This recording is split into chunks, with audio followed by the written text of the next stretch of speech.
Welcome back to the Bargain Collector. I'm Jocelyn Ramon Thinny. Come on in, kick your feet up, hit the like, and definitely hit the subscribe. At the expense of sounding like a broken record, I know. I went to the library today and came back with something that I normally don't. Okay. And it's not because I don't dig this format. It's just that oftentimes I'm collecting. So I'm being very discerning about not only the type of films that I'll go after, but also the type of releases that I'll go after. Something that is a little bit more collectible. But today, I could not turn down this deal. But before I hop into it, please don't forget about Subscriber Saturdays. Now, we're not going to do it every Saturday, but I'm going to start doing it maybe once or twice a month just to kind of update you on how we've progressed. We are marching towards our first 100 subscribers. And the thing is, once we hit 100 subscribers, you'll be able to pick from all the titles that I have not added to my very limited library, and I will take the film that you choose and ship it to you for free, completely on the house. Okay. I'll draw one lucky winner, maybe even two. I might even do three. Okay. I'll pick at least one lucky winner. All you have to do is hit the like and hit the subscribe. Now, back to what I found today at my local library. And by the way, you'll notice that we're in a different area today.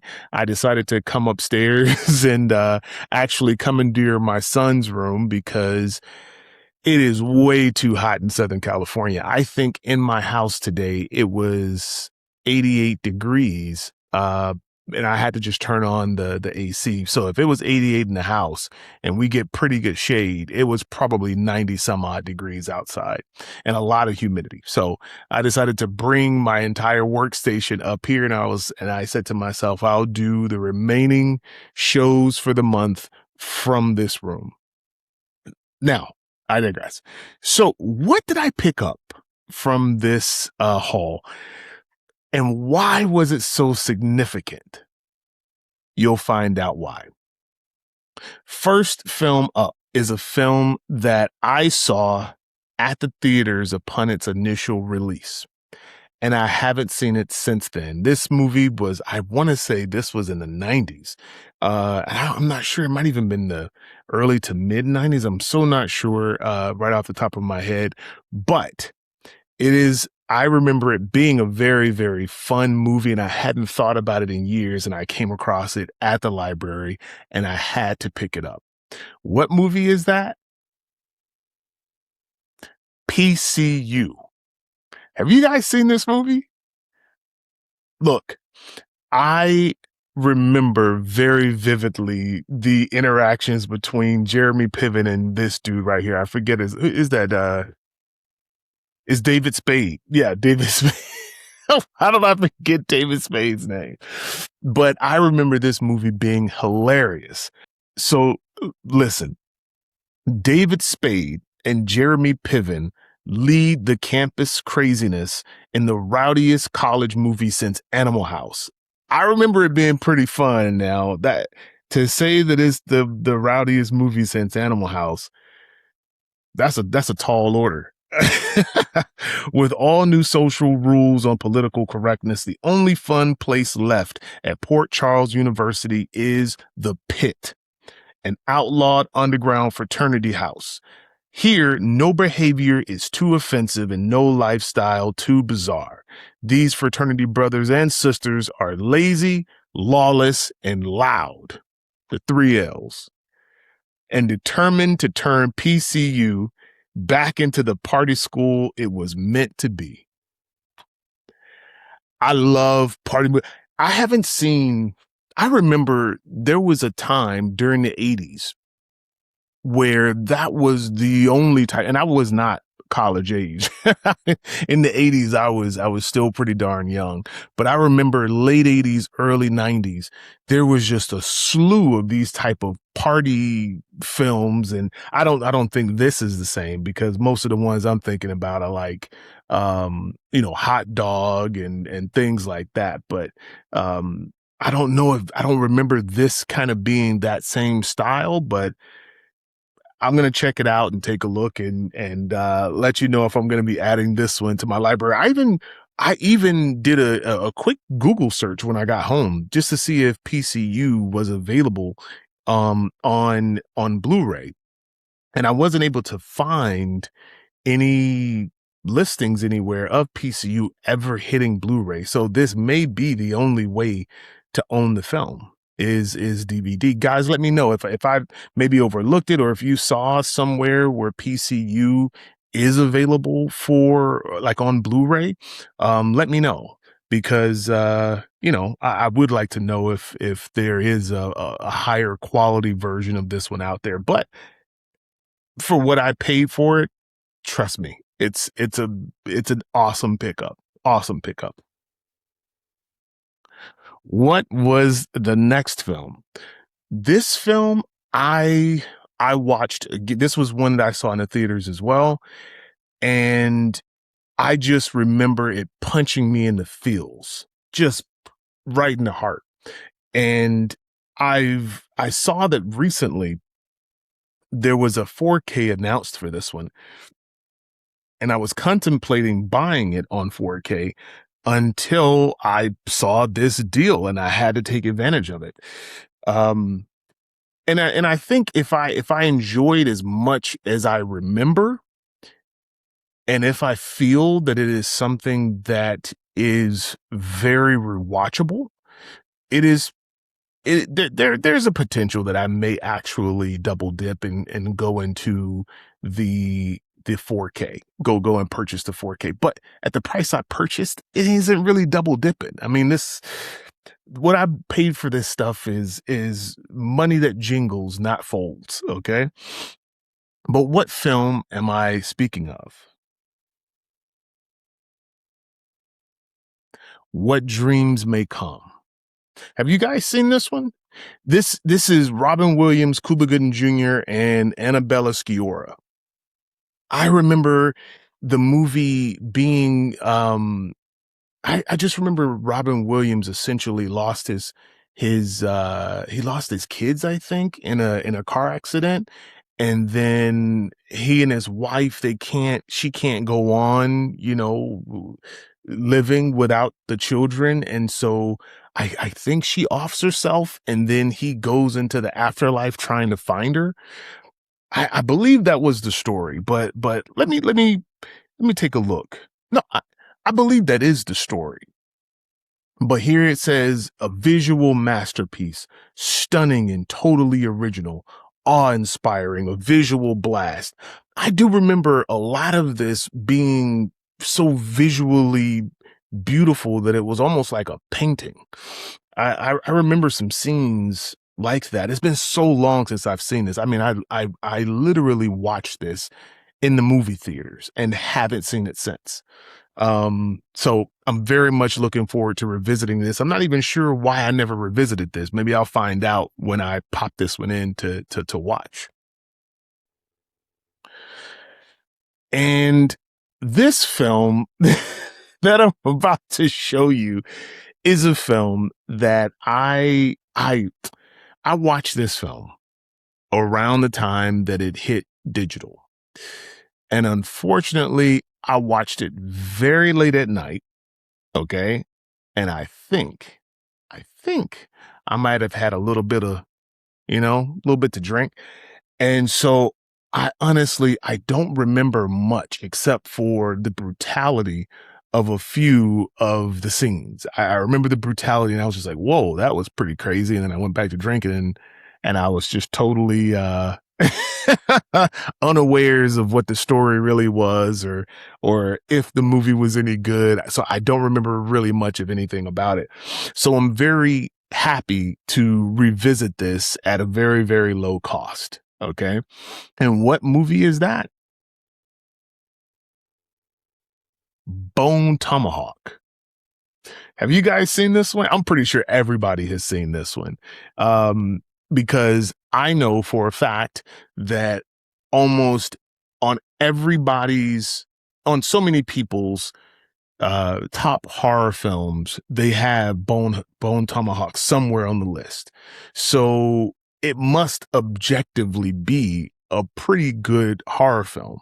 It's just that I don't recall anything about it except, like I said, the brutality, and I didn't remember anything regarding the story that stuck. But I'm glad to revisit it and hopefully see why everyone considers this to be such a great addition to their horror library. It says here in the back, great dialogue, strong characters, and imaginative and memorable kills. Like I said, memorable kills. I remember that. I do remember that. Uh, when a group of cannibal savages kidnap settlers from the small town of Bright Hope, whew, an unlikely team of gunslingers led by Sheriff Franklin Hunt, which is Kurt Russell, set out to bring them home. But their enemy is more ruthless than anyone could have imagined, putting their mission and survival itself in serious jeopardy. Kurt Russell from The Hateful Eight and Tombstone. It says that. I'm not just saying that out just randomly.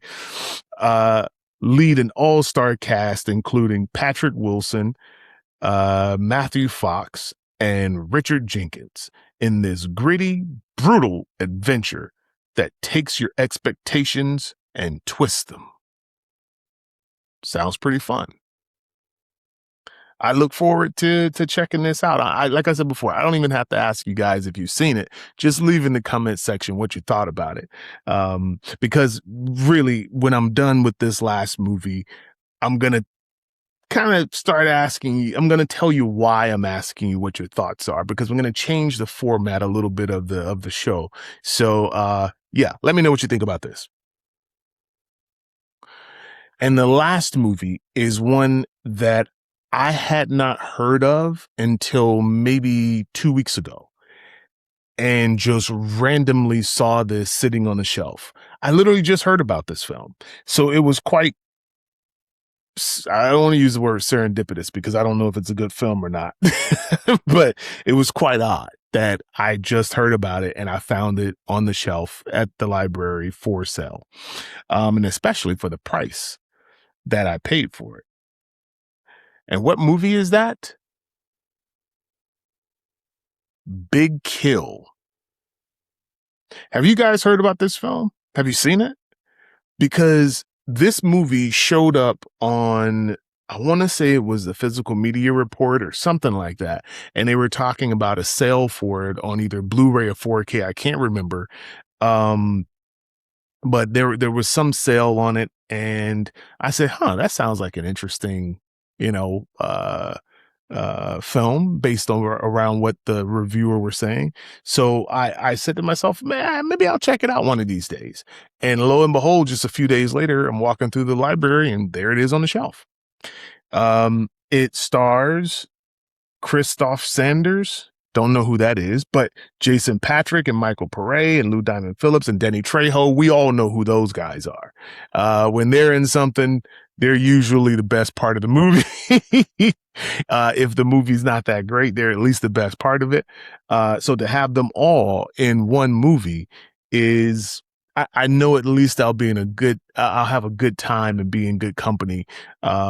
Just with those four names. I don't know Christoph Sanders, but, I'll get to know him.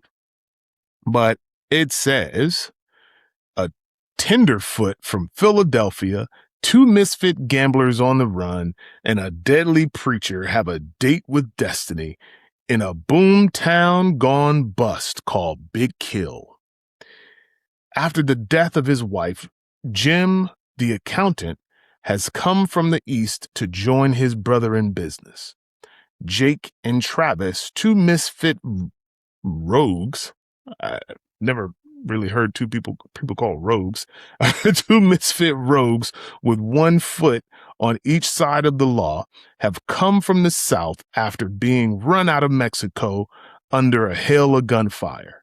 What they find in the West is a wild ride, a fight for survival, and a moment of decision that will change them all forever. sounds like a fun film. I'm hopeful that it's going to live up to this description, and hopefully turn out to be a pretty good film. Like I said, anytime you got Danny Trejo, Jason Patric, Michael Pare, and Lou Diamond Phillips, you're probably going to have a good time. Even if it's just their performances, you're going to have a good time. So we have that. So the question becomes, what did I pay for all these movies here? Huh? Want to take a guess? On the back of What Dreams May Come, it says $1.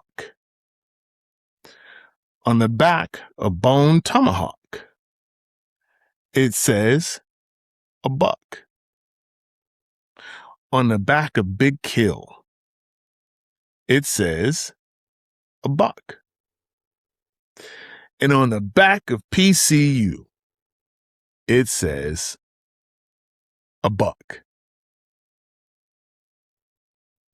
So you would think I would have paid about $4.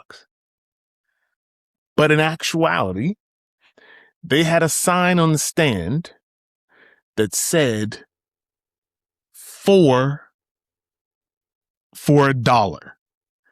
I paid 25 cents per DVD. 25 cents. Now, I would call this a bargain.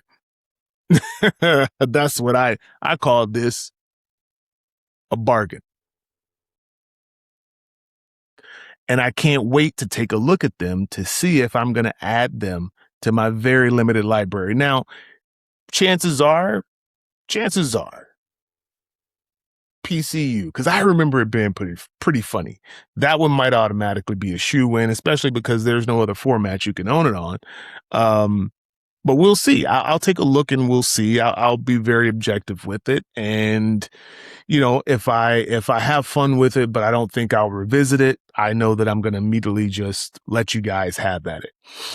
Same with all the rest of them.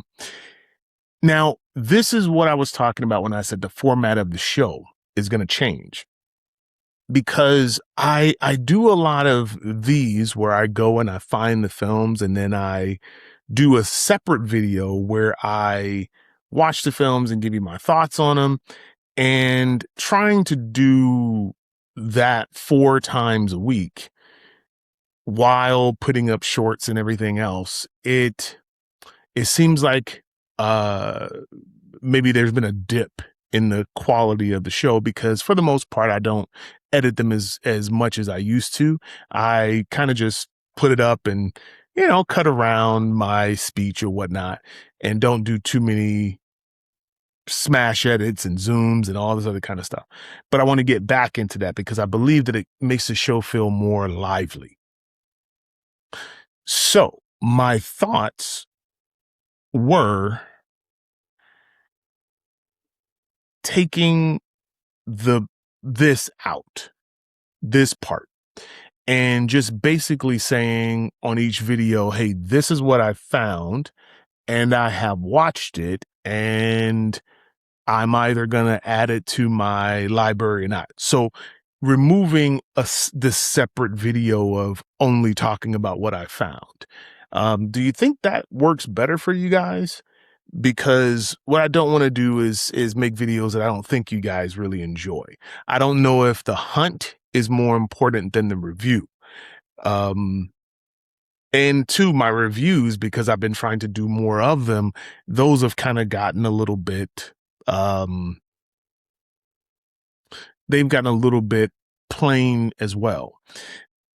I just ultimately, I want to have better quality shows rather than so many to do just a ton of them and they aren't of interest to you. I think I got a little bit more interactions and conversations going when I did reviews, and I did pretty lengthy reviews. So, and didn't try to rush it. I was trying to, now I've gotten to trying to keep everything around 8 minutes, maybe 10. But before, I would just do a video and whatever how if it was 20 minutes, it was 20 minutes. If it was 25 or 30, that's what it was. I didn't really try to put a time limit on it. I think I may go back to that because I think ultimately I get a chance to kind of do deep dives and make it worth you guys paying attention. But it's completely up to you. Let me know how that best works for you. All right. Well, I think that'll do it for this episode. So until next time, keep finding good films at great prices.